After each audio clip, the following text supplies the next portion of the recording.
Assalamualaikum warahmatullahi wabarakatuh. Selamat bertemu kembali sahabat yang 88. Semoga semuanya dalam keadaan sehat walafiat. Pada kali ini saya akan membawakan materi tentang kebugaran untuk jogging dan berlari. Kita tahu saat ini jogging atau berlari sudah menjadi tren topik dalam berbagai kegiatan olahraga di masyarakat. Apalagi sudah cukup banyak juga komunitas sebagai bagian dari kegiatan rutin, selain juga kegiatan individu. Olahraga jogging dan berlari bukan hanya untuk mendapatkan nilai-nilai kebugaran, namun bisa juga dijadikan sarana silaturahmi dalam komunitasnya, kesetiakawanan sosial, hingga mendapatkan rasa bahagia dalam menjalaninya sebagai dampak dari berolahraga. Baik, saya akan share materinya berikut.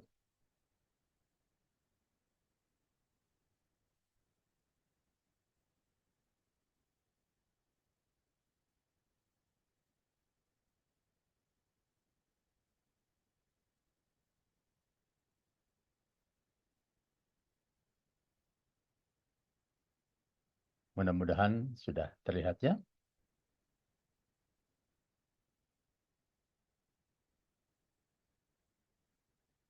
Kita tahu, apakah ada perbedaan antara berjalan dengan berlari? Perhatikan gambar pada slide ini, khususnya perbedaan antara berjalan dan berlari. Jogging termasuk dalam kategori berlari, sementara jalan atau brisk walk termasuk dalam kategori berjalan.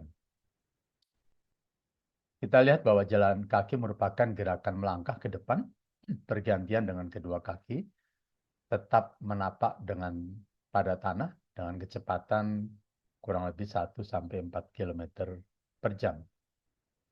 Sementara jogging merupakan gerakan melangkah sambil mengayunkan kaki ke depan, bergantian dengan salah satu kaki di udara. Jadi ada fase di udara, salah satu kakinya, dan satu kaki yang lainnya berada di tanah dengan kecepatan kurang lebih 5-8 km per jam. Bagaimana dengan berlari? Berlari merupakan gerakan mengayunkan kaki ke depan bergantian di mana terdapat fase kedua kaki melayang di udara. Jadi beda dengan jogging dan berlari. Kalau berlari kedua kaki ada fase di udara dengan kecepatan sekitar di atas 8 km per jam. Sahabat-sahabat, bahwa overweight ataupun obesitas tidak dianjurkan untuk jogging atau berlari. Berjalan menghasilkan kekuatan pada persendian 1,2 kali dari berat badan. Sementara berlari menghasilkan kekuatan menekan sekitar 2,5 kali berat badan. Jadi bisa kita bayangkan bila berat badan tidak normal atau berlebih atau obes, maka beban lutut sangat berat dan rentan terkena cedera pada tungkai, terutama bagian persendian daerah lutut dan hingga sampai ke pergelangan kaki. Untuk itu jalan kaki santai sampai dengan jalan cepat atau brisk walk sangat cocok bagi mereka pemula, overweight maupun obesitas. Mungkin masih bisa jogging dengan yang sifatnya ringan.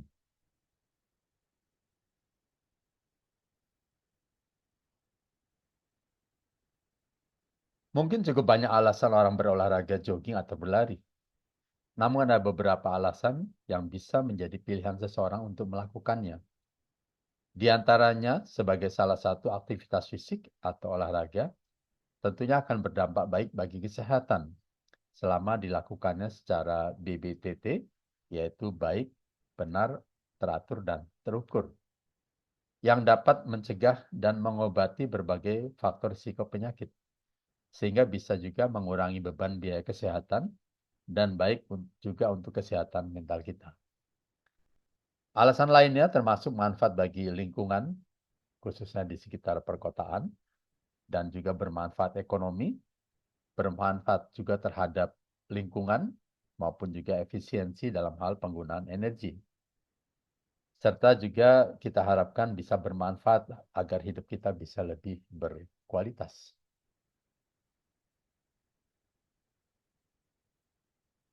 Sahabat-sahabat yang 88 sekalian, adapun manfaat olahraga jogging dan berlari yaitu dapat meningkatkan energi dan daya tahan tubuh, kemudian bermanfaat untuk menurunkan berat badan, menyehatkan jantung dan paru-paru kita, mencegah dan mengobati penyakit tidak menular seperti diabetes, hipertensi, obesitas, juga memperkuat otot tulang dan sendi, ya, bisa mencegah terjadinya osteoporosis, dan juga meningkatkan kinerja otak, serta mengatasi depresi, dan tentunya menambah kepercayaan diri.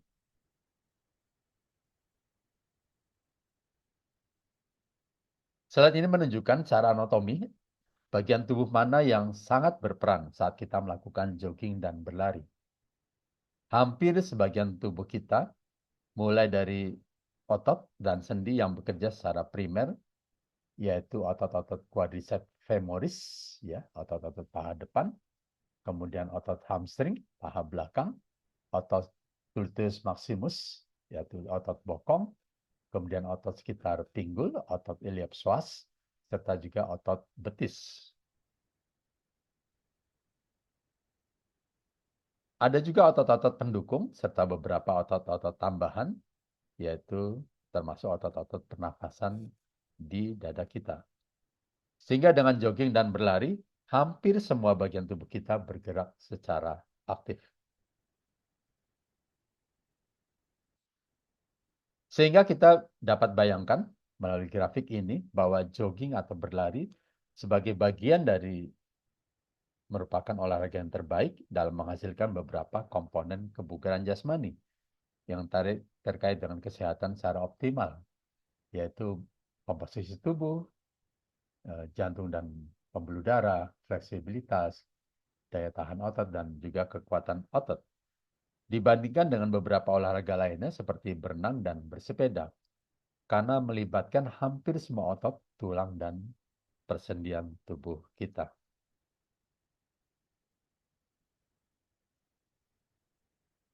Bagaimana dengan penggunaan sumber energi yang utama? Coba kita bandingkan saat kita brisk walk atau jalan cepat. Sumber energi utamanya sebagian besar dari pembakaran lemak, serta hampir tidak ada penggunaan cadangan glikogen dalam otot, serta tetap perlu energi berupa gula dalam darah. Sebaliknya, dengan olahraga lari jarak menengah, 5-10 km, atau juga lari maraton, penggunaan sumber energinya, terutama pada lemak dan glikogen otot, serta juga gula darah. Tentunya berbeda kita bandingkan dengan jalan cepat yang dominannya adalah pembakaran lemak. Ini juga bisa mirip-mirip pada jogging ringan. Sehingga jalan cepat, jalan hingga jogging dengan kecepatan rendah sangat pas bagi yang ingin mengurangi lemak tubuh seperti overweight atau obes, asalkan dengan waktu yang cukup lama sehingga pembakaran lemaknya sudah terjadi. Sahabat-sahabat sekalian, dalam olahraga jogging dan berlari, faktor lingkungan sangat dominan terkait dengan suhu udara serta kelembaban agar nyaman saat kita berolahraga. Seperti inilah proses tubuh kita beradaptasi dengan cuaca sekitar, sehingga untuk membantu alur proses tersebut, kita harus menyesuaikan dalam hal berpakaian yang digunakan serta kecukupan air minum untuk cepat membantu menurunkan suhu tubuh kita untuk kembali normal saat kita berolahraga.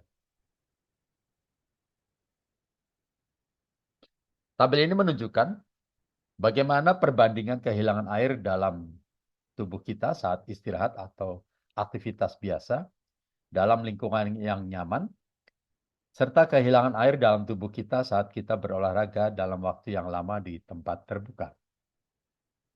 Kita lihat 91% air tubuh kita keluar dalam bentuk keringat dengan membawa elektrolit, serta 7% dari pernafasan kita saat berolahraga. Berlipat-lipat kali tubuh kita kehilangan air Sehingga penggantian air yang hilang sangat penting. Jangan sampai terjadi dampak kekurangan cairan yang dapat terjadi, yaitu dehidrasi, yang dapat menyebabkan kram otot sampai heat stroke.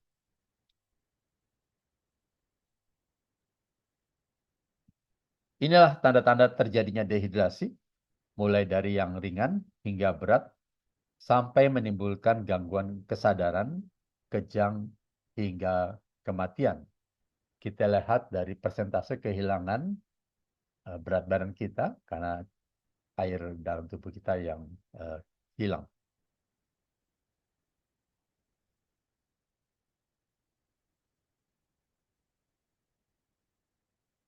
Dalam keseharian pun kita perlu periksa apakah tanda-tanda dehidrasi pada tubuh kita dengan melihat warna air seni kita.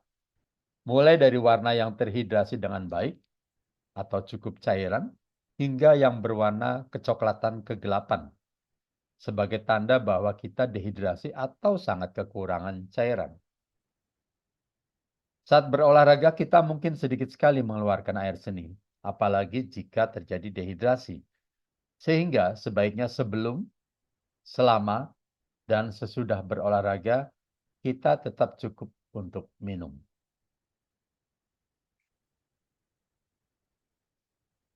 Adapun minuman yang dibutuhkan saat berolahraga, yaitu yang bersifat isotonik, sehingga tidak cukup hanya air saja, tapi juga yang sudah mengandung mineral yang hilang bersamaan dengan keluarnya keringat. Dan sebaiknya juga mengandung sedikit karbohidrat sebagai penambah energi glukosa dalam darah. Juga sebaiknya yang suhunya agak dingin, yaitu sekitar 15 derajat sampai 21 derajat, sehingga cepat diabsorpsi oleh tubuh yang suhunya agak meningkat saat berolahraga. Sehingga dengan suhu yang agak dingin tadi, dapat berfungsi untuk mempercepat menurunkan suhu tubuh.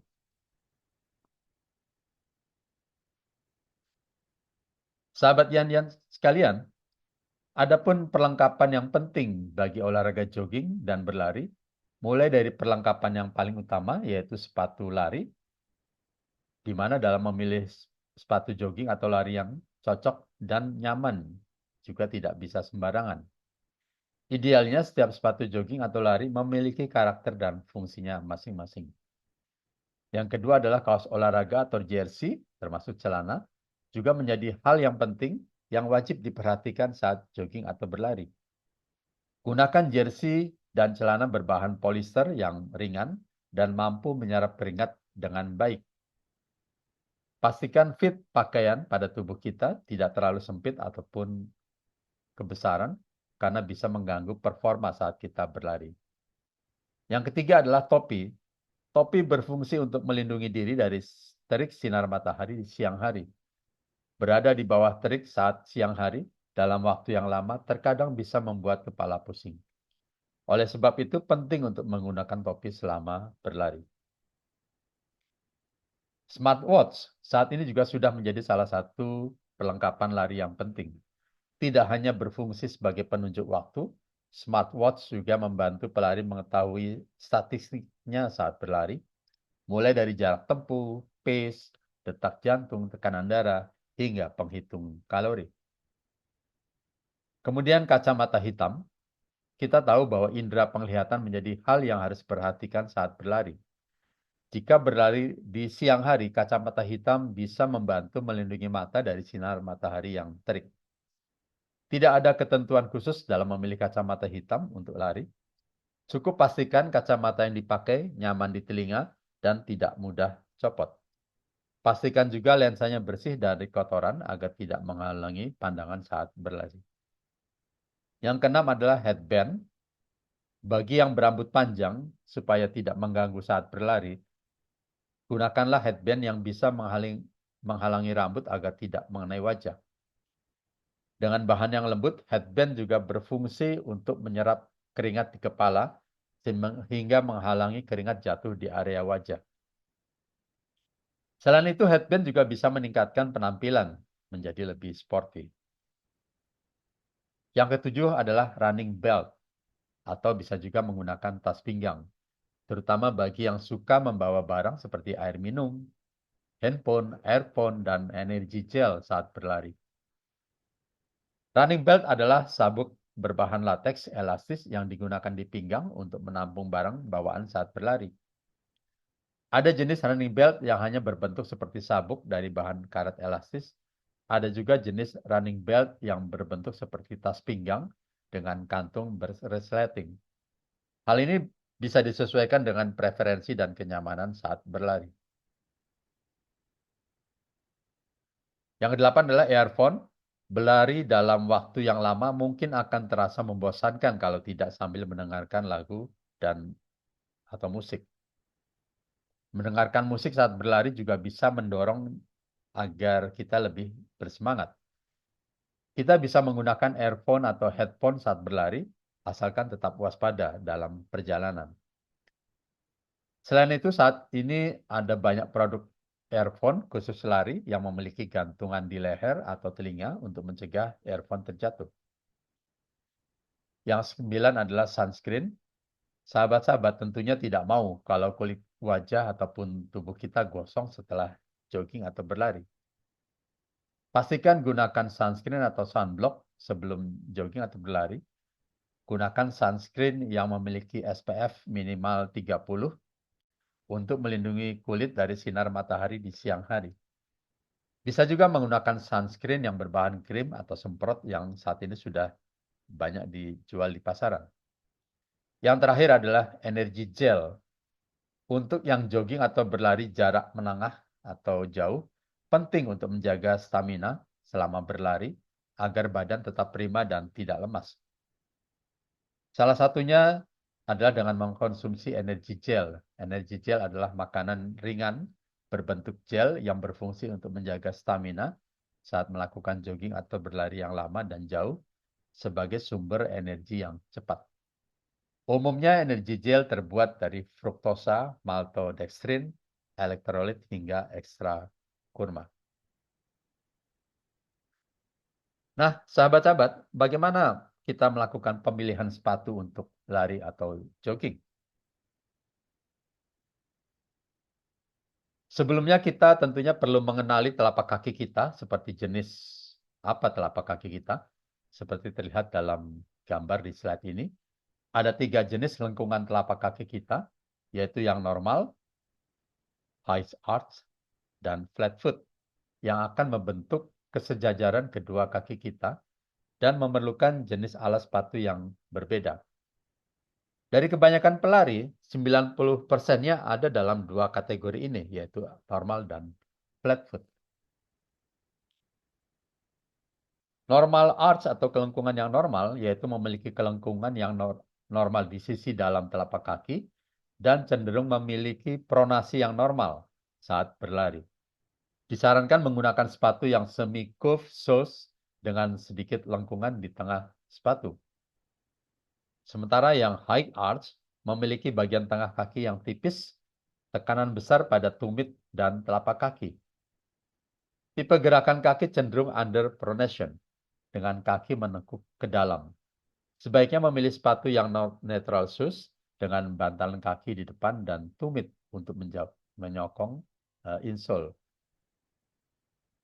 Yang terakhir yaitu low arch atau flat foot sering disebut karena kelengkungan yang kecil.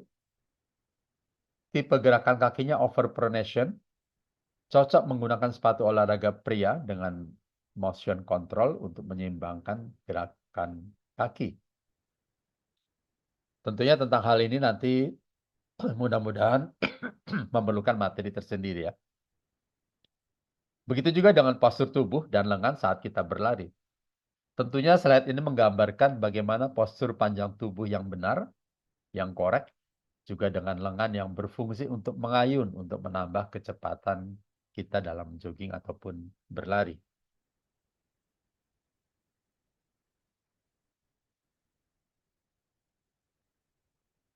Nah, sobat-sobat, bagaimana persiapan makan dan minum sebelum kita jogging dan berlari dengan waktu yang agak lama dan jauh?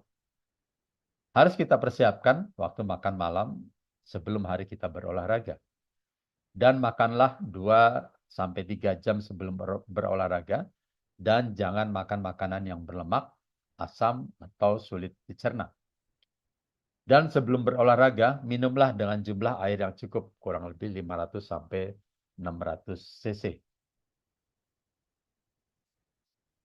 Beberapa hal terkait dengan kebiasaan minum sebelum, selama, dan sesudah berlari. Jangan menunggu rasa haus dan minumlah dengan yang agak dingin. Dan juga biasakan membersihkan botol minum Anda setelah berolahraga, terutama jika minum sport drink.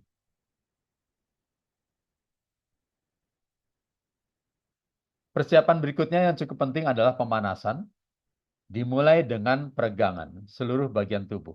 Dilanjutkan dengan berlari di tempat serta jogging pelan-pelan. Jika memiliki treadmill, boleh juga dilakukan pemanasan dan latihan dilakukan di atas treadmill.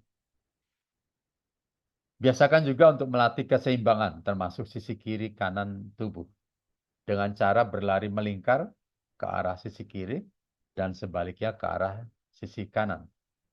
Hal ini juga sebagai latihan untuk keseimbangan tubuh kita maupun juga fungsi otak kiri dan otak kanan kita.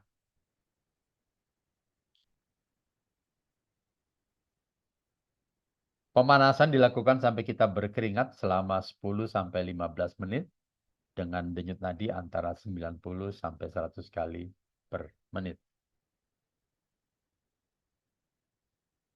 Peregangan yang dilakukan untuk semua otot dan sendi tubuh, terutama yang sering digunakan saat jogging dan berlari. Seluruh otot-otot yang lentur tentunya lebih sedikit mengalami cedera. Otot yang telah mengalami pemanasan kemudian diregangkan agar gerakan menjadi lebih efisien. Peregangan dapat dilakukan 20-30 detik untuk setiap otot yang digunakan.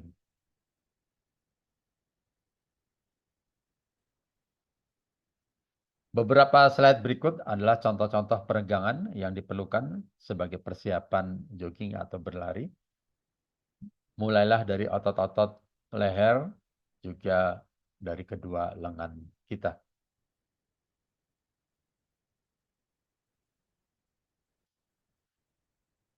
Kemudian otot-otot punggung bawah, pinggul, juga quadriceps, yaitu paha bagian depan. Demikian juga otot-otot paha bagian belakang, hamstring, dan juga quadriceps.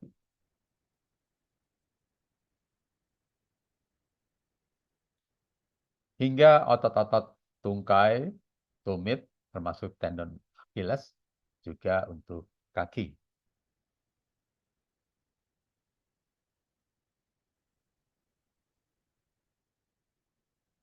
Sahabat yang sekalian, slide ini menunjukkan beberapa lokasi cedera yang sering terjadi pada olahraga lari, termasuk jogging, mulai dari nyeri pinggang bawah atau low back pain, nyeri hamstring, kemudian juga cedera iliotibial band syndrome, yaitu nyeri di sekitar lutut sebelah luar, nyeri di tulang kering atau shin splint, kemudian cedera betis, nyeri tendon Achilles, hingga pada telapak kaki yang disebut dengan plantar fasciitis, termasuk juga akibat dari telapak kaki kita.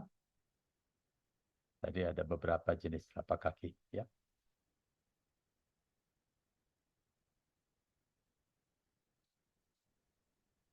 Cedera lainnya yang juga sering terjadi adalah kram otot, terutama otot betis, otot hamstring, dan otot paha depan. Akibat dari gangguan sirkulasi darah pada otot, juga akibat benturan langsung, atau kurang peregangan, ataupun kekurangan elektrolit yang banyak keluar bersama keringat, serta juga akibat perubahan suhu lingkungan yang tiba-tiba.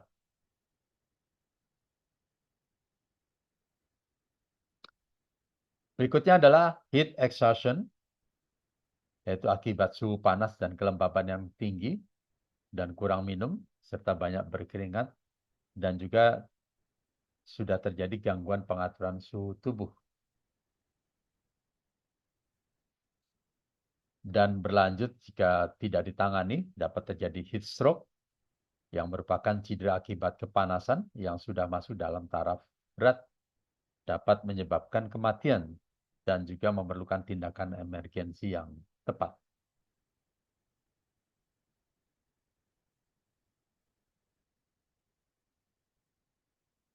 Demikian sahabat yang 88 sekalian, paparan saya kali ini.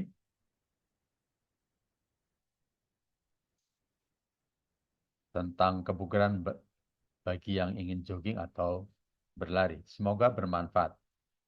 Silahkan untuk klik like, subscribe, berikan komen, serta share jika sahabat anggap bermanfaat bagi keluarga dan orang-orang yang Anda cintai.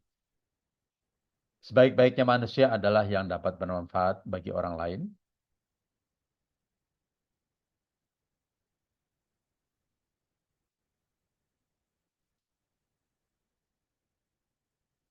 Terima kasih sahabat.